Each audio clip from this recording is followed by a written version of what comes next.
Erev Tov, que ces paroles de Torah soient les Nishmat, Arlet Baya Bat Rachel. Il vous dit que Xara, Israël et Pessi, Gelu Nishmat Monik Sara Bat Israël Israël et Pessi. et Moshe ben Nejma. Moshe ben Nejma. Et David Yosef ben Simcha.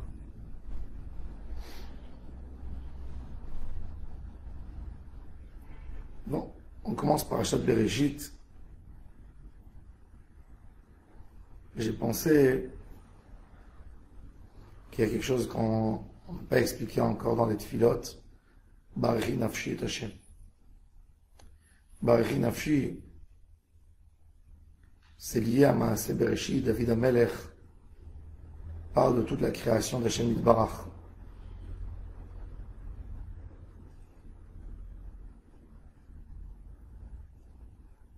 Rabbi Chaim Vital ouvre le Etz Chaim avec la question qui a attrapé les philosophes, les kabbalistes. Pourquoi Hachem avait besoin de créer ce monde?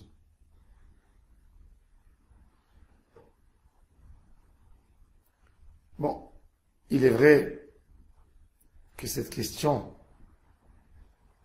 quand on est croyant, elle n'a pas de place. On ne pourra jamais comprendre. On ne pourra jamais comprendre des choses qui sont plus haut que nous. Un être humain ne pourra jamais comprendre l'intelligence divine, la manière comment on raisonne à Kadosh Baruch Hu. Un être humain, même s'il est psychologue, il peut comprendre et il peut dire à l'avance peut-être un nouveau comportement de quelqu'un d'autre. C'est des maths, c'est des jeux, c'est de comprendre sa tête et d'essayer de deviner, de bien deviner ce qu'il est capable de faire. Mais il n'est jamais possible de deviner c'est quoi Kadosh Baruch Hu, pourquoi il a fait les choses. Et à Falpichem, on sait, comme dit le proverbe arabe, le besoin est le père de toutes les inventions du monde. Le besoin. Il y a eu le Covid. Ils ont essayé de faire un vaccin. Réussi, moins réussi, plus réussi. Je ne rentre pas maintenant dans tout ça. Il y a un besoin. Il y a eu le typhus. Ils ont essayé de faire un vaccin. Il y a des maladies. On essaie de faire un traitement. Il y a un manque de pétrole dans le monde, les prix augmentent, on essaie de trouver d'autres énergies. Le besoin, c'est ce qui crée l'invention. La première maison du monde qui a été créée, elle a été créée parce que l'homme certainement vivait dans une grotte. Il y avait un homme certainement qui vivait dans une grotte. Et pourquoi il a décidé de vivre dans une grotte? Parce qu'il s'est rendu compte le soir que les animaux rentraient dans des grottes. Alors même lui, il est rentré dans une grotte. Et certainement qu'un jour, sa grotte s'est effondrée, s'est cassée. Ou quelqu'un lui a pris sa grotte. Il a essayé de créer une grotte, quelque chose qui ressemble plus à sa grotte. Et il a monté une maison. Et la porte, certainement qu'il y avait des raisons pour lesquelles il a créé une porte et une fenêtre et une cheminée, etc., etc. Et les moyens de transport. Donc ce sont des besoins qui ont créé, c'est dans l'homme la volonté de faire, de vouloir faire. Et il a fait. Le fait qu'il s'est senti nu, il avait eu le besoin de lui créer un habit. Hachem, on voit que Hachem, dès qu'il y a l'homme qui a un besoin, qui se renouvelle dans l'humanité, ben, il y a des accessoires qui se créent. Avant que l'homme a découvert qu'il était nu, il n'avait pas besoin de faire des habits. Du moment où il avait honte, alors Akadosh Baruch Hu lui a dit, je vais te faire mieux encore, je vais te faire le meilleur habit. Le plus beau des habits, je vais te le faire. Si tu as honte, ça devient un besoin. Et si c'est un besoin et tu me le demandes, ben, je vais faire le meilleur habit. Il n'y a pas un tailleur qui peut faire un plus bel habit que ce qu'Akadosh Baruch Hu a fait à Adam et à Ève pour les habiller après la faute. Ils ont fauté contre lui, il y a eu un mauvais résultat, et il leur a créé. Donc, le besoin, c'est ce qui amène la création. Alors, Akadosh Baruch Hu, quel était son besoin?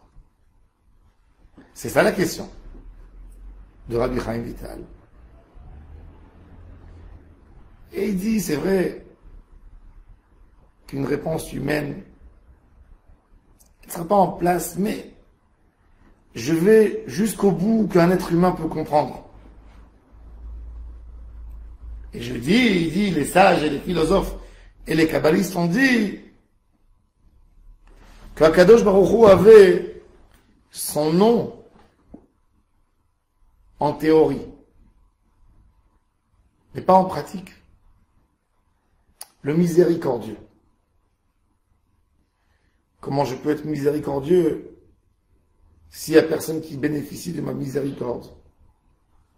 Comment je peux être généreux s'il n'y a personne qui bénéficie de ma générosité? Comment je peux être fort si je n'ai pas marqué ma force en ayant un monde pour pouvoir marquer sa force? Donc Akadosh Baruch Hu, pour que les titres qui lui ont été donnés en théorie deviennent de la pratique, il a créé le monde. Comme ça explique Rabbi Chaim Vital, c'est la chose la plus profonde qu'un être humain peut comprendre. Bien sûr que c'est pas ça la raison de Rabbi Chaim Vital. Essaye d'approcher à notre date, comme j'ai dit au début du shiur, il est très difficile de comprendre Akadosh Baruch Hu, comme il dit Chovot el Ravot, en 3 mots. Lou Yeda'ativ, Haïtiv. Si je savais comment il fonctionne, mon Dieu, j'aurais été un bon Dieu, moi aussi. J'aurais été Dieu, tu ne peux pas comprendre. Avec Erelo Hakimtsa, tu peux? Non.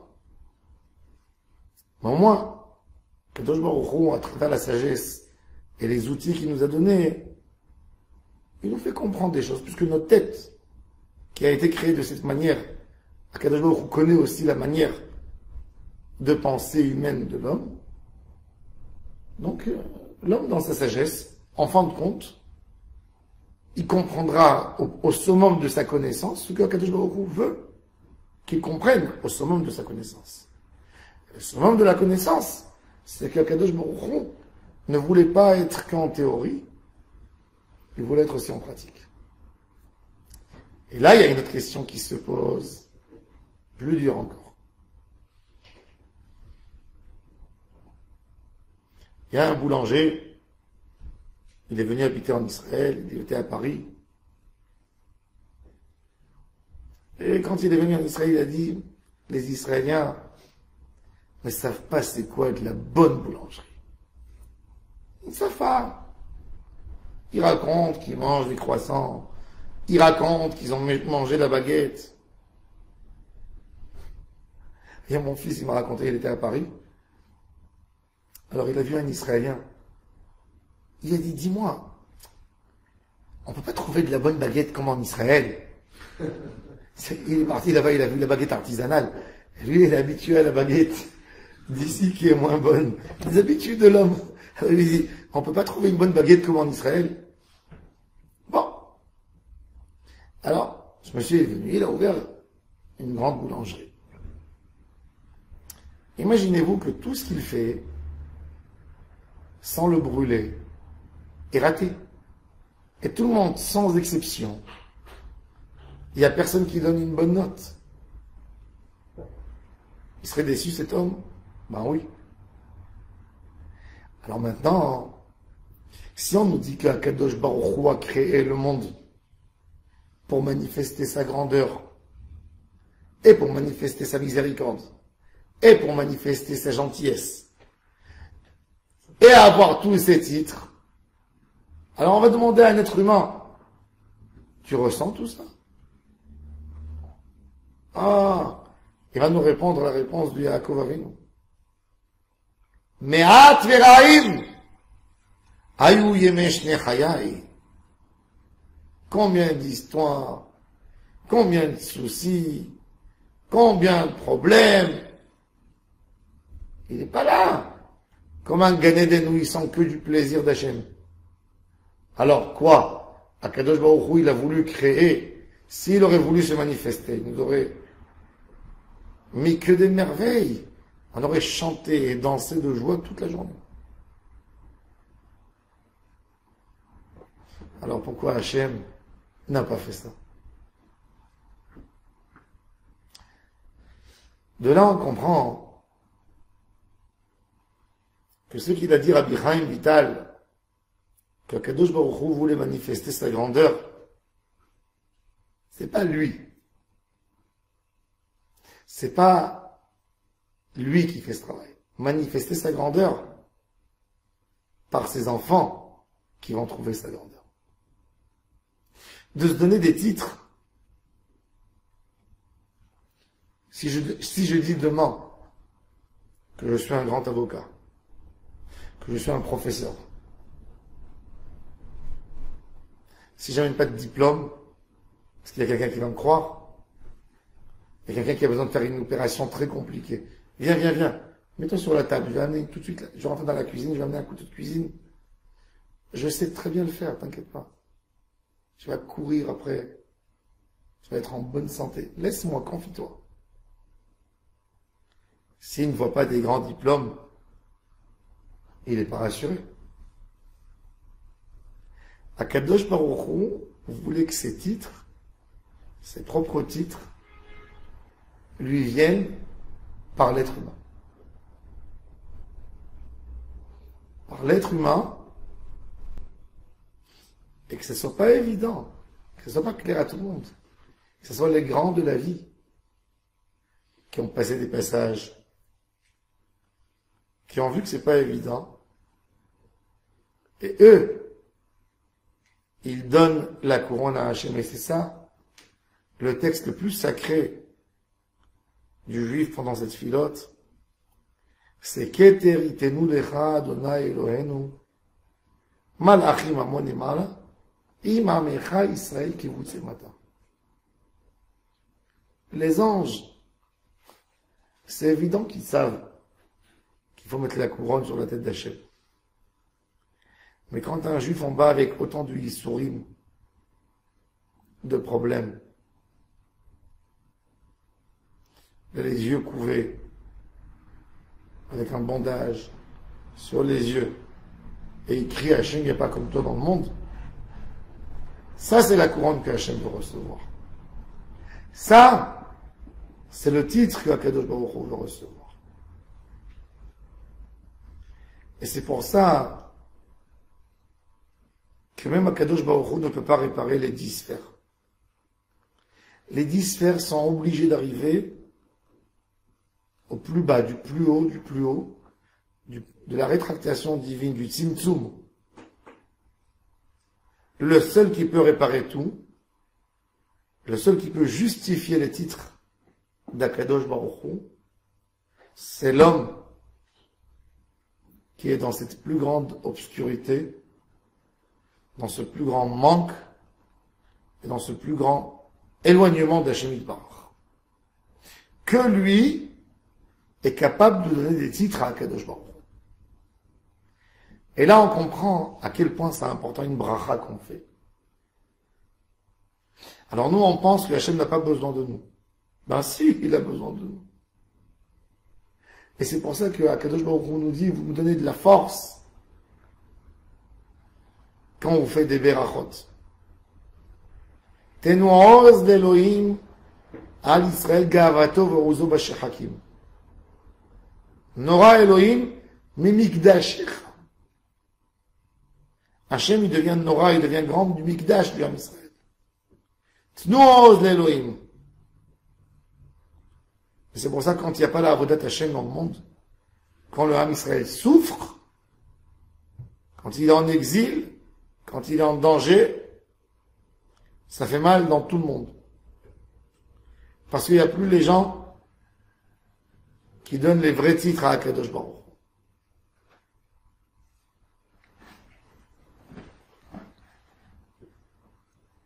Et c'est pour ça que David Amelech a donné sa vie entière pour faire des Tehillim à Hachem, pour donner des Tishbachot, pour définir Hachem ce que aucun être humain a fait dans sa vie, a fait David Amelech, est devenu 4e pied du trône céleste. Regel Revi'i Merkava. Qui c'est la Kavod, il attrape. La Merkava, c'est un niveau au moins que qui c'est la Kavod.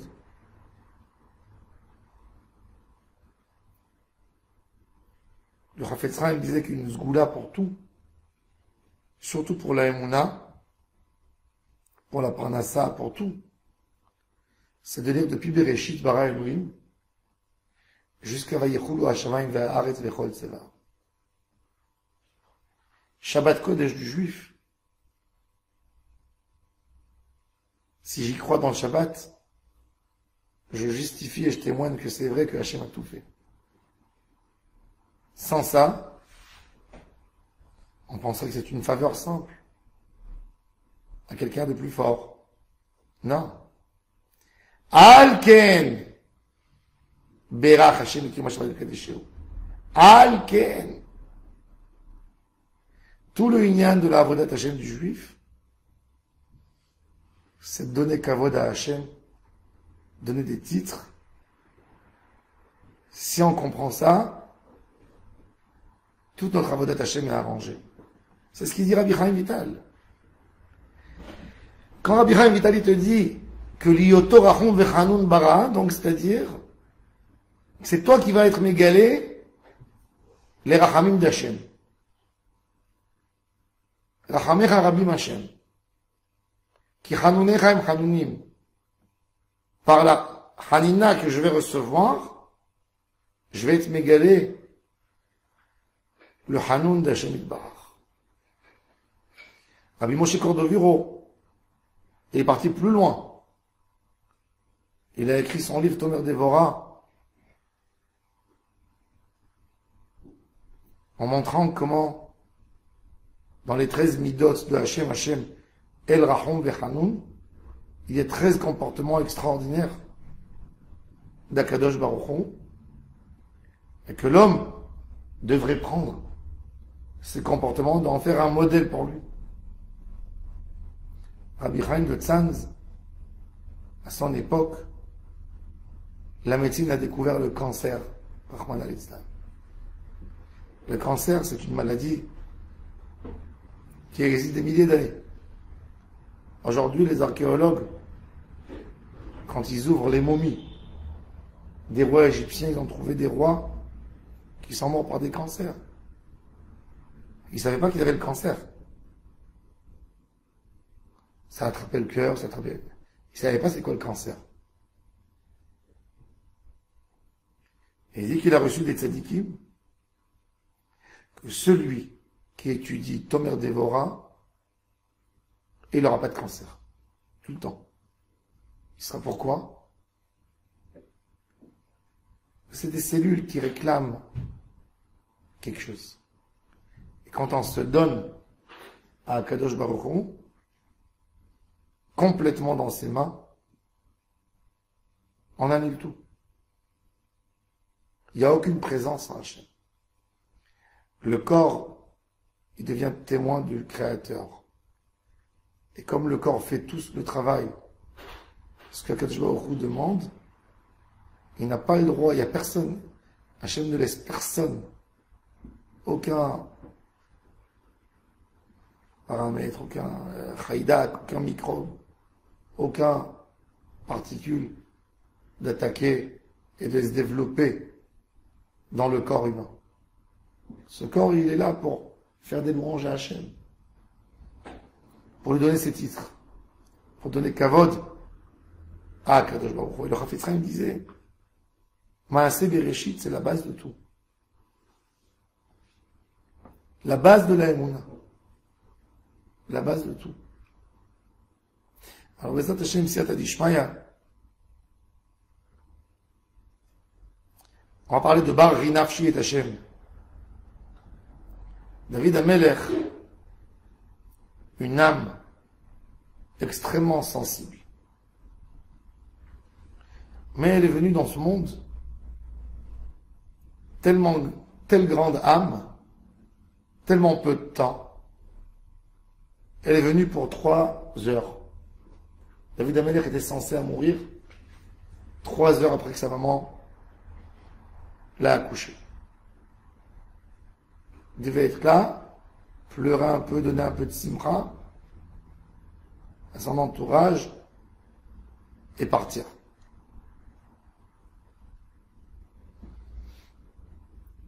Quand on entend un enfant qui est mort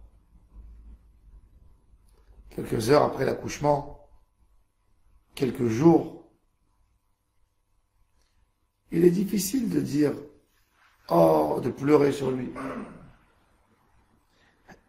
Il n'a pas marqué le monde. À Jérusalem, il y a même un minag qu'on enterre l'enfant sans dire aux parents où il est enterré. La Chevra Kaddish, elle prend l'enfant, et les parents, ils ne savent pas où il est enterré, pour ne pas monter dans la tombe. On ne fait pas de Haskara. Pourquoi? Parce que c'est une échama. On n'a pas compris ce qu'elle fait, pourquoi elle est venue. Et ça peut plus perturber que aider. C'est très dur. Aval, c'est une réalité. Mais David Amelech, Adam Arishon a demandé à Kadosh Baruch Hu, montre-moi dans mon ADN tout ce qui va sortir de moi. Je veux voir mon ADN, comment il se développe jusqu'à la fin des temps. Tout. Et Hachem lui a montré, vous imaginez, des dizaines de milliards d'hommes qui sortent à base de 7 hommes, un homme, des Africains, des Géorgiens, des Européens, des Hindous, des Indiens, tout. Montre-moi, il dit, les plus réussis. Et Hachem lui montre. Alexandre le Grand, Napoléon, Moshe Rabbeinu, il montre. Montre-moi les plus grosses neshamot, les plus grands potentiels. Et il voit une âme qui brille d'une lumière extraordinaire. Et il dit, c'est qui? Il dit, David. Montre-moi son parcours de vie. Il dit, il n'y a pas beaucoup. Il y a 3 heures. Quoi? Ce potentiel, il va venir dans le monde pour 3 heures. Et Hachem lui dit, je ne peux pas changer de programme parce que c'est le programme de l'humanité. Et Adam dit à Hachem, pardonne-moi, j'ai pas envie d'être arrogant, impertinent, je suis audacieux, je te demande, est-ce que je peux lui accorder de ma vie? Il dit, ah oui, ça oui. Combien tu veux lui donner? Et Adam dit, je veux lui donner 70 ans. Et Akadosh Baruch Hu dit, ok. Et il lui a donné 70 ans. Quand Adam arrive à 930 ans. On pensait qu'il allait vivre 1000 ans. Il a déjà oublié cette histoire. Hachem lui a dit, Adam, prépare-toi. Tu dois quitter le monde. Il dit, mais tu m'as prévu 1000 ans. Tu as donné, tu as oublié. D'ailleurs, l'homme qui a vécu le plus de tous, c'est qui?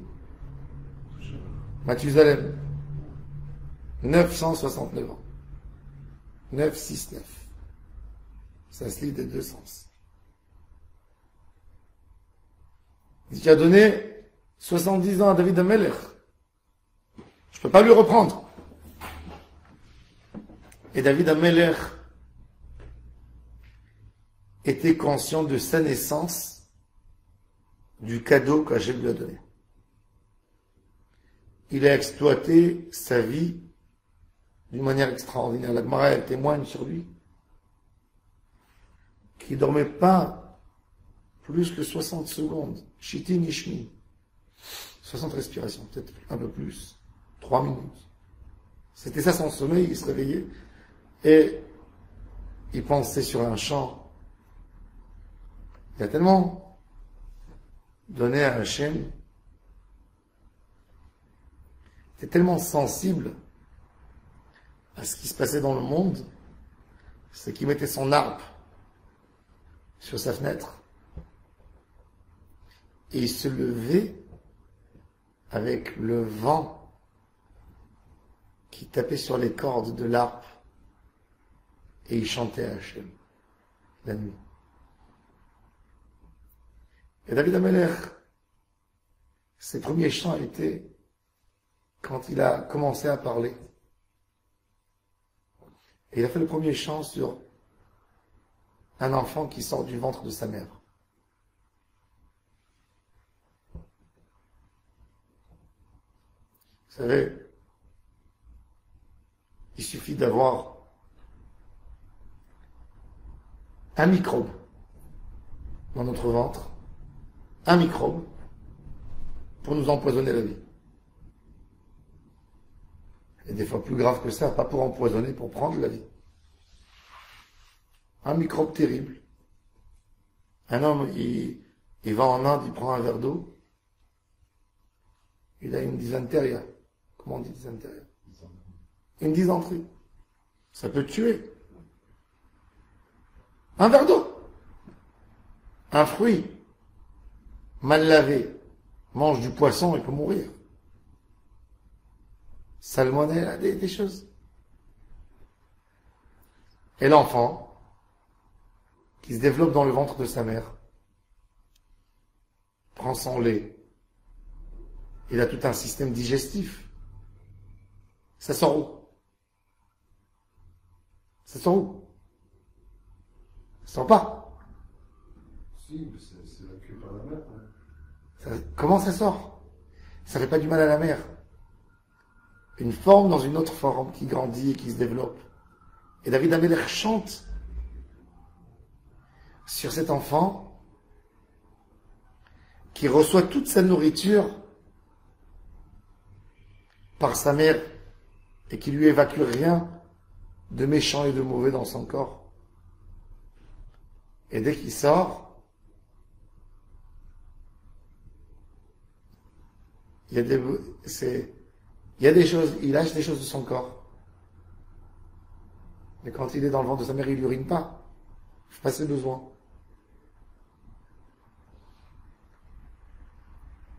Comment il est posé?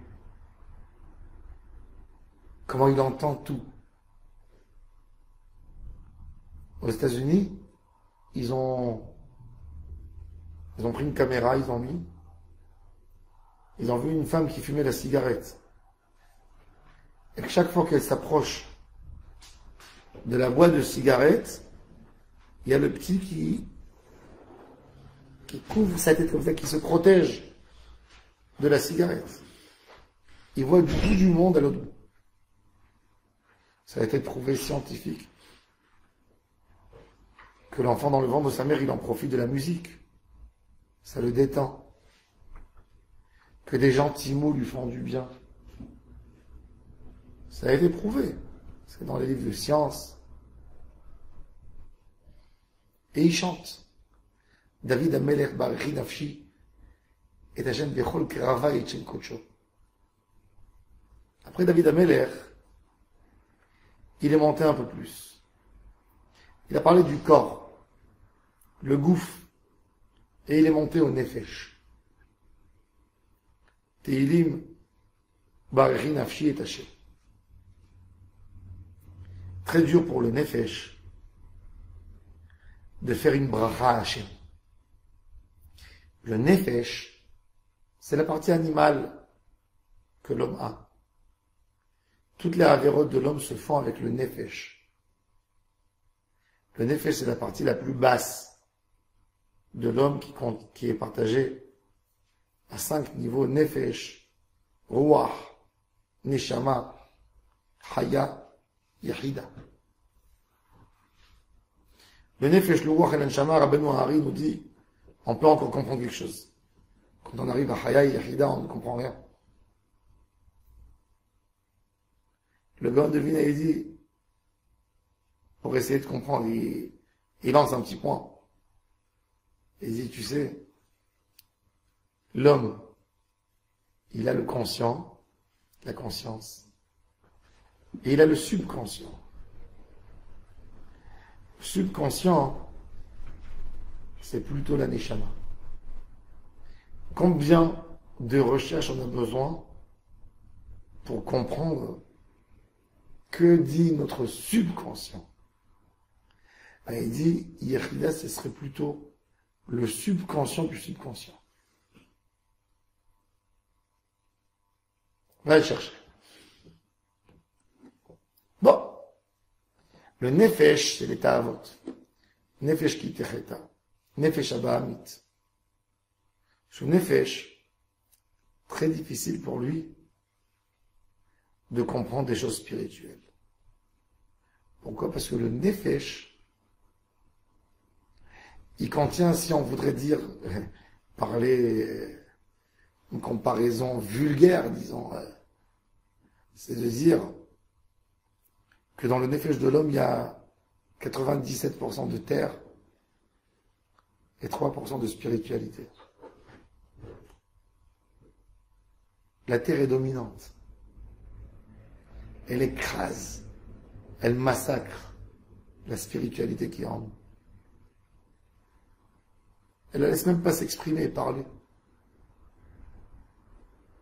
Et chaque fois, chaque donnée qui arrive au Nefesh, c'est les 97% de terre qui veulent s'alimenter tout d'abord, qui le font passer par leur filtre à eux. C'est pour ça que toutes les mitzvot et les projets spirituels que nous avons eus n'ont pas abouti. Parce que notre Nefesh, à un moment, quand il a voulu faire des choses, dès que c'est passé par ces filtres de Nefesh, ça a tout cassé. Mais de la terre. Alors, ils abandonnent toute volonté spirituelle. Et David Amelech, justement, il essaye de faire un débat. Il veut que son Nefesh crie à Hachem. Que son Nefesh donne des titres de grandeur à Kadosh Baruch. Barechi nafshi et Hachem. Pour impressionner le Nefesh de l'homme, il faut lui montrer des choses visibles, où on touche, où on voit, où on mange. Nefesh. Ochel Nefesh. Le Ochel Nefesh de Yom Tov, sa kedusha, c'est qu'elle purifie le Nefesh. C'est qu'elle alimente le Nefesh par un Ochel Nefesh de kedusha. Et il donne même aux 97% de Nefesh qu'il y a dans l'homme une volonté de se rapprocher à Hachem. C'est pour ça que la nourriture du Shabbat, elle a un goût particulier. Le Nefesh, il la ressent autrement. C'est pas un repas qu'il va manger dans un restaurant, le meilleur restaurant, 2 étoiles Michelin, il n'arrivera pas au nefesh, au oneg nefesh, au oneg Shabbat, que l'homme, il a d'une table de Shabbat. Tavlin, le Shabbat. Shabbat, c'est le giloui de la nekuda pnimi, de la volonté d'Hashem Yitbarach, quand il a créé le monde. Et quand tu fais un repas d'Ichvot Shabbat, tu associes tous les Shivat Yimeachol qui a poussé, qui a été acheté, qui a été vendu, qui a été travaillé, qui a été cuit, et tu remets dedans le Nitzot Eloi, le point de départ de toutes ces choses qui existent, qui sont venues suite à une volonté divine de créer le monde et de faire sortir le monde du Ein-Sof des Lumières de la création. Barachi nafshi et Hashem Elohai Gedalta Meod. Le Nefesh, comme c'est du Nefesh, ça a un corps. Le corps, il est limité. 1m60, 1m70, peut-être des fois un grand de taille de 1 mètre. Ça a une limite. Et comme l'homme est limité par sa mesure, par sa force, par son champ de vision, par son argent, très difficile pour lui de comprendre des choses qui n'ont pas de limite. Pourquoi l'homme n'attrape pas la sagesse rapidement? Parce que pour lui, ça n'a pas de limite. Et comme lui, il est tellement limité, il faut lui donner des kélim très petits, très simples, simplifiés pour essayer de comprendre. Et ça, c'est les métaphores et les exemples qu'on donne. Quand on donne un exemple, tout exemple qu'on veut donner, ça sera toujours plus petit que l'idée en elle-même. Tu peux pas donner un exemple pour expliquer à un élève, pour lui simplifier les choses. Tu ne peux pas prendre quelque chose qui est plus compliqué encore que l'objet que tu veux lui expliquer, sauf si le prof, il est pas bon, alors il donne le mauvais exemple. Un exemple, c'est de donner une mesure plus petite pour comprendre quelque chose qui est plus grand. Et l'homme aime bien tout ce qui est petit, tout ce qui a des limites, qui a des thèmes clairs, limités. Il s'attache à ça. Et c'est pour ça que le vrai débat des mitzvot, c'est pas des mitzvot qui ont une mesure, c'est celles qui n'ont pas de mesure. C'est la kavana qui est dans nos cœurs, l'amour, la lumière, la volonté de l'homme, qui n'a pas de limite. Renforcer ça en nous, c'est très compliqué. Et David Ameler reconnaît ça, il dit, quand mon nefesh il vient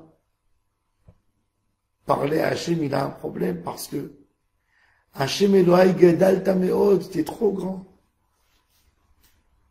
Comment je pourrais t'estimer?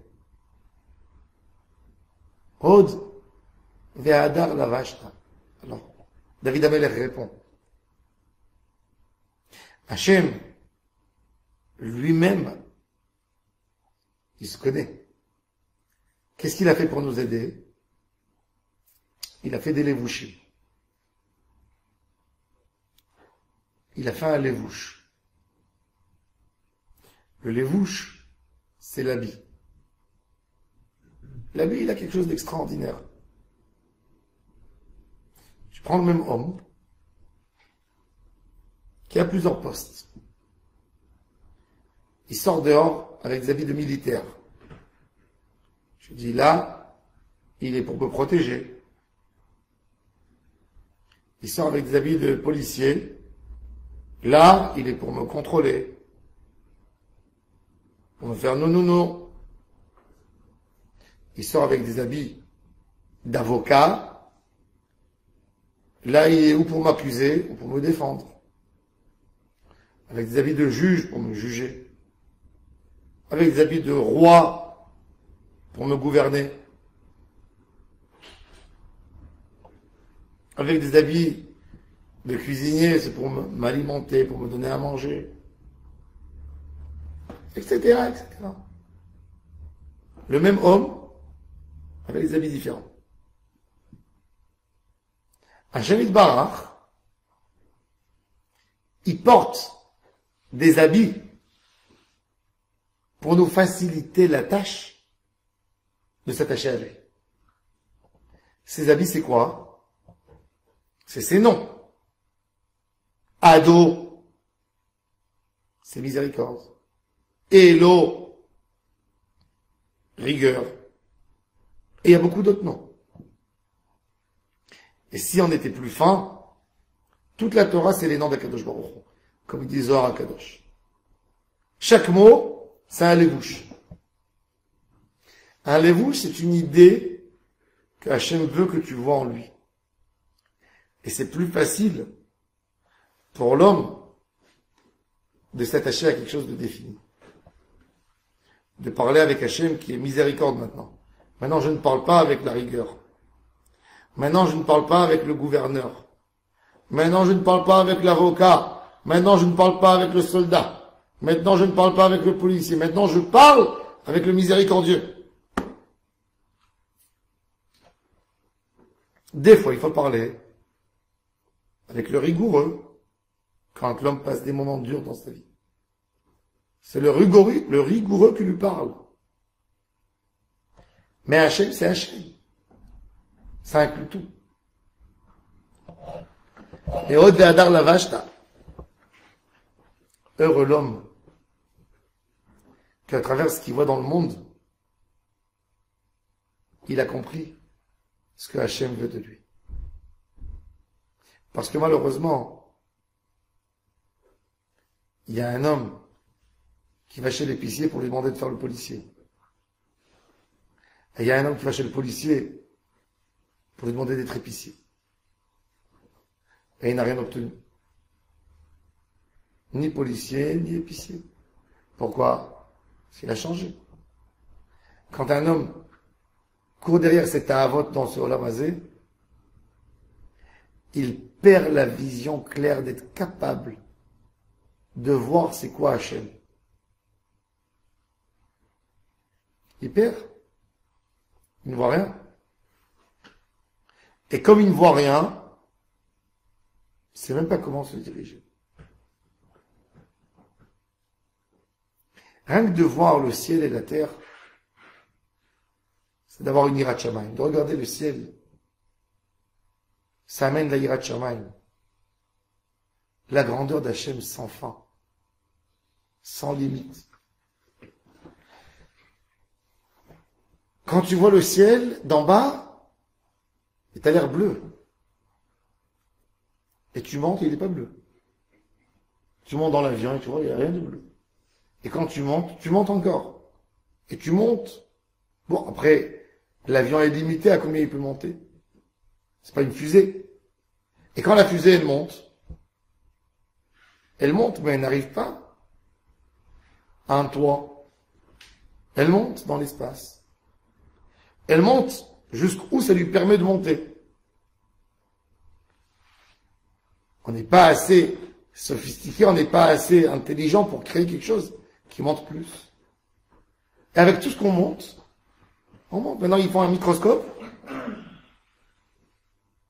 Que le verre, il pèse 1,6 tonne. Et il est toujours, ils vont essayer de le garder à une température de -100 de froid, pour qu'il brûle pas. Et il va fonctionner 10 ans pour essayer de comprendre et d'avoir des photos des mondes. Et il va pas tout voir. Mais il va donner aux scientifiques une photo. Et on va essayer de prendre des données pour essayer de comprendre des questions qui occupent les scientifiques d'aujourd'hui. Et tout ça, c'est rien dans l'infini d'Hachem. Alors on est bien d'accord qu'on est obligé de définir. Et pour cela, Kadosh Baruch Hu nous a créé tellement de choses dans le monde. Et à travers chaque chose qu'il y a dans le monde, on peut découvrir Hachem. D'une autre manière. David Amelech a dit, des animaux, il apprend des choses.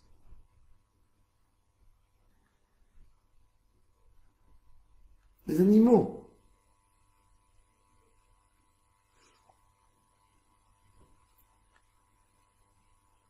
Un jour, j'ai vu, il y a quelques temps, là, je crois que je vous ai raconté. À côté de la cuisine, ça n'arrêtait pas les pigeons, ils salissaient. Et j'essayais de les enlever, et ça n'arrêtait pas. J'ai regardé, j'ai vu qu'il n'y avait rien. J'ai dit, mais pourquoi ils sont là? J'ai pas vu qu'il y avait un petit nid derrière le masgan. Alors j'ai pris un filet, et j'ai bien bloqué comme ça. Et j'ai dit, ah, ça y est. 4 heures de l'après-midi, j'entends des cris. Vous savez, les pigeons, quand ils font un bruit comme ça, je vois un pigeon comme ça, qui est à côté du filet. Et moi, je le regarde, j'ai dit, ça y est, je t'ai eu. J'ai fermé, tu pourras plus rentrer ici m'embêter.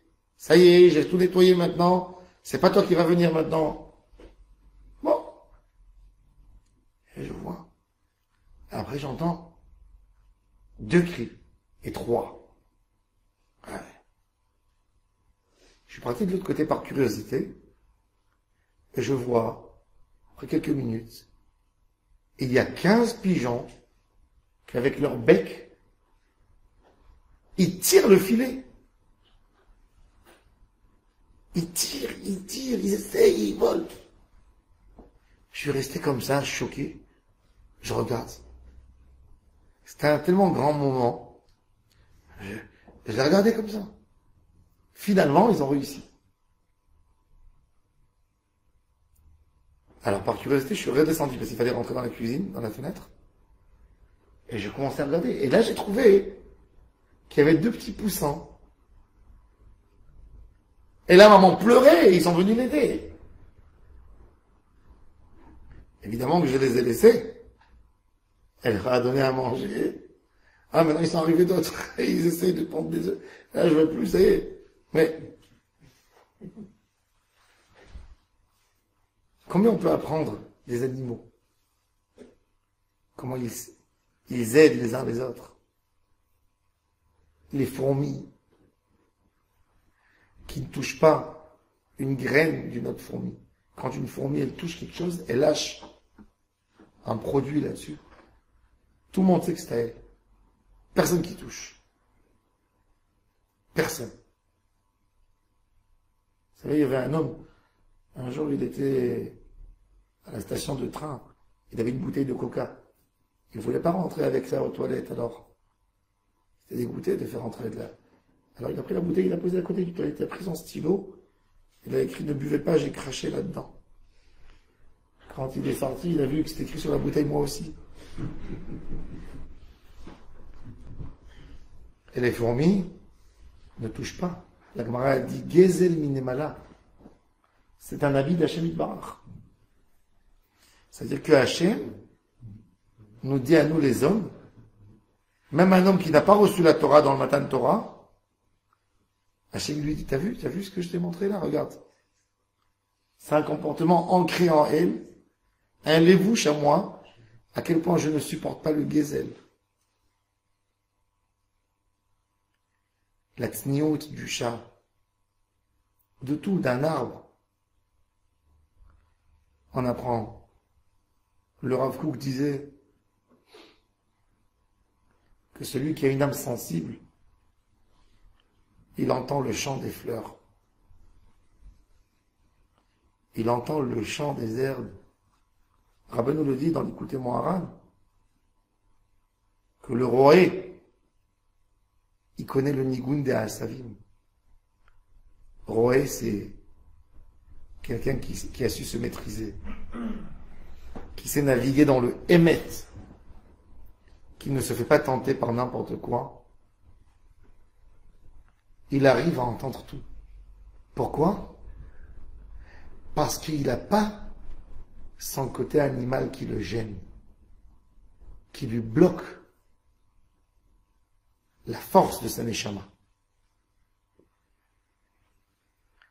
Akadosh Baruch Hu, il est roté or Kassalma.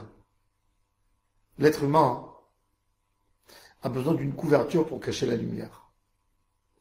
Il a besoin d'une toile, d'un voile, d'un rideau pour étouffer la lumière. Pour ne pas que la lumière l'éblouisse. Il couvre. Quand tu es à la maison, tu as le soleil qui tape, tu fermes le rideau. Et Akadosh Baruch Hu, quand il veut se couvrir, façon de parler,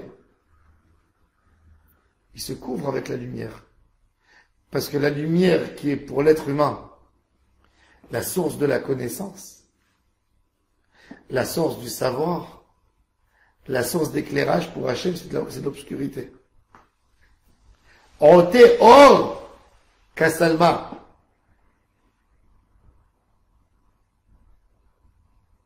Le ciel que pour nous c'est de l'infini, pour lui c'est le petit paillasson. Noté Shamaim, Kairia.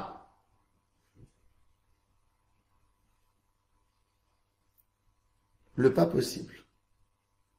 Quand l'être humain il voit ça, rien que de voir ça, ça donne remplir de l'honneur. Hamekare bamaim aliyotav. Celui qui fait un plafond avec de l'eau. Tu veux faire un plafond. Tu mets des poutres bien fortes. Plafond.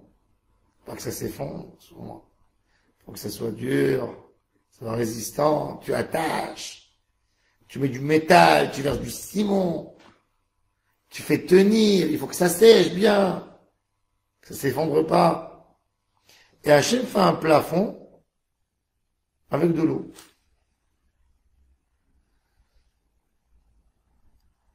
Nuage. Donc on rentre dans le nuage. Et ben Hachem, il chevauche les nuages. Asam ravim rechouvo. Amealech alkan ferouach, il marche sur l'air.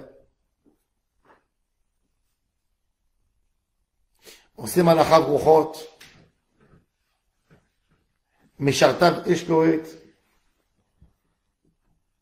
Quand un homme il a besoin de quelque chose, est-ce qu'un homme peut dire au vent, le vent, j'aimerais une pizza maintenant, tu peux m'amener s'il te plaît une pizza?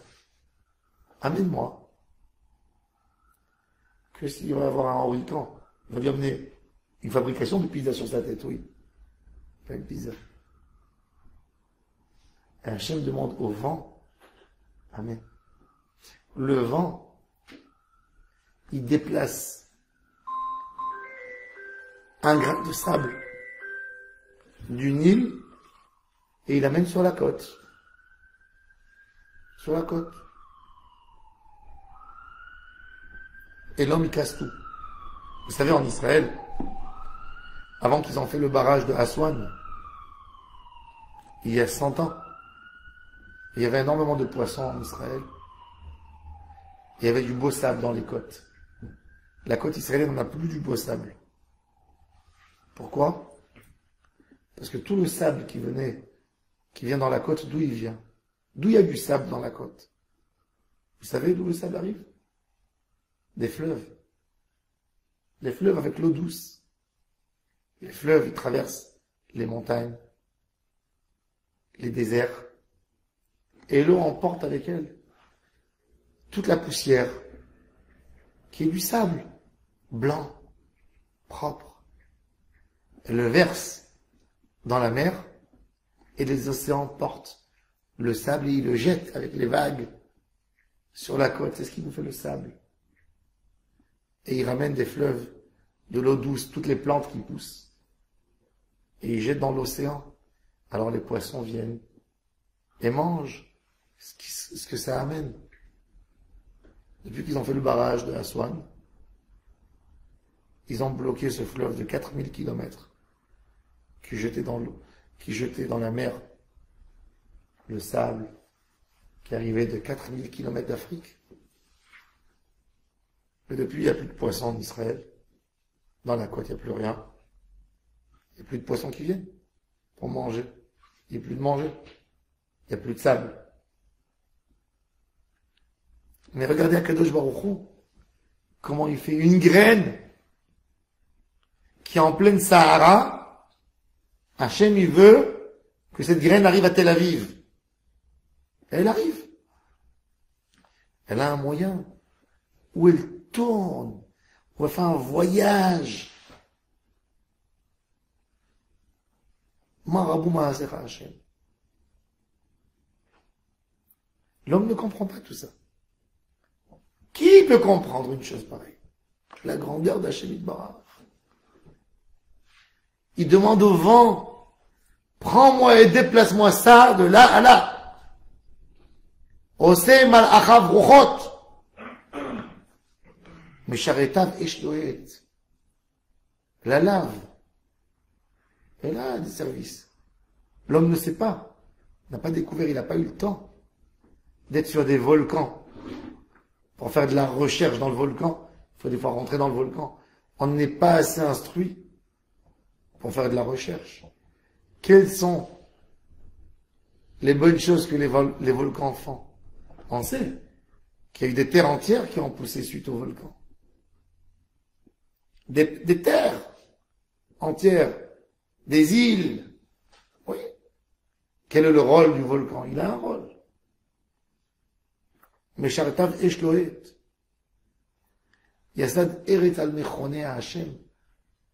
Il a mis la terre sur des fondations incroyables. Baltimot Olam Vaed. Elle ne peut jamais être détruite. Tehom, Kalevush Kisito. Le Tehom, le plus bas de tout, il est couvert, il y a des couches. Il y a de l'eau qui couvre de l'autre eau. Il y a de l'eau plus légère qui est sur de l'eau moins légère,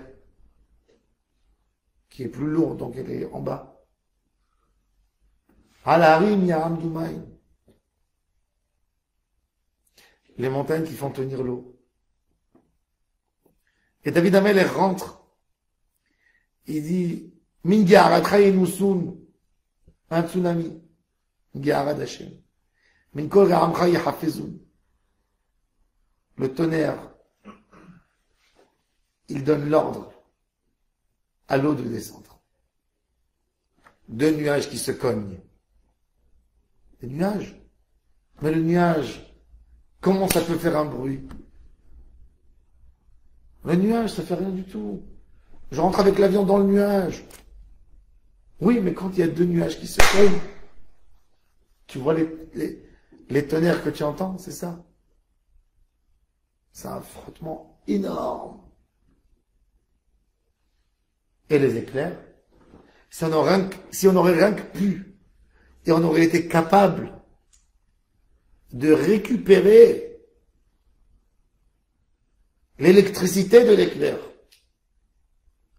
c'est de quoi donner à une ville entière l'électricité. Quelle force il y a dans la nature.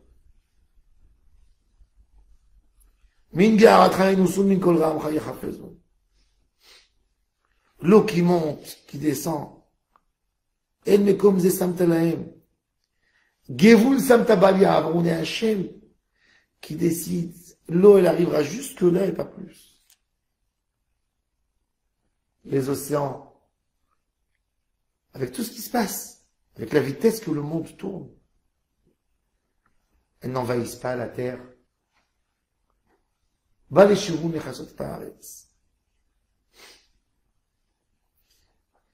Les sources d'eau qui passent avec la pression de l'eau et qui sortent par la terre et qui se filtre, et qui laisse les minéraux, et finalement il y a de l'eau douce qui sort.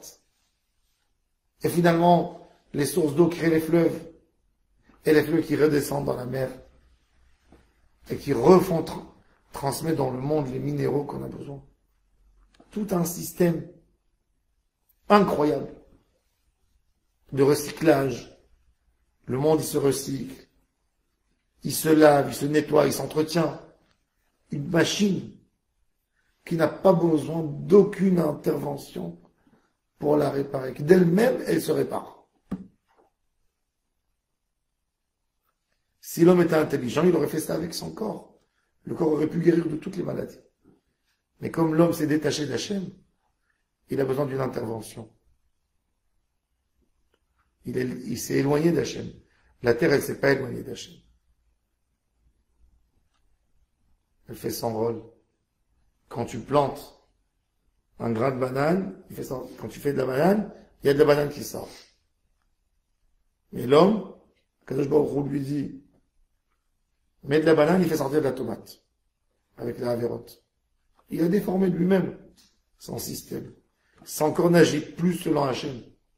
C'est pour ça que j'ai dit que le Divrei Chaim de Tzanz, il a dit que celui qui apprend Tomer Dvorah, il n'aura pas un cancer. Un cancer, c'est que le corps ne veut pas entendre l'homme.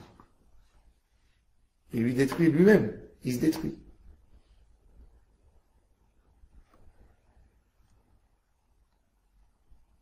Et bref, David Ameler, déjà, il nous donne la dimension dans la grandeur d'Hachem.